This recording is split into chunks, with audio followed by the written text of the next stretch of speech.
Today I'll teach you how to circle crop an image in Canva.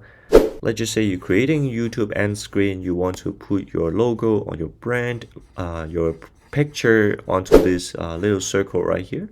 So what you want to do is you want to head over to upload, click on upload files to upload the image that you want to circle crop. So after you finish uploading your image, you want to click on add page. Then you want to drag your image over to page 2. Head over to elements.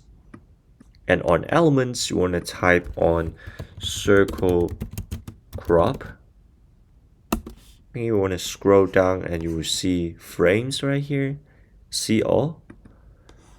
On here, you can see there's a lot of style of circle crop. And then you want to drag the first one to your page 2. To drag over your image to the circle crop.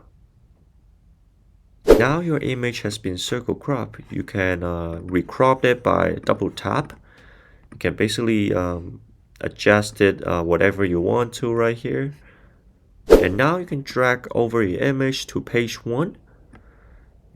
And then you can resize it to the size you prefer. That looks perfect. If you like this video, make sure to like and subscribe. I really appreciate it, and I'll see you next time.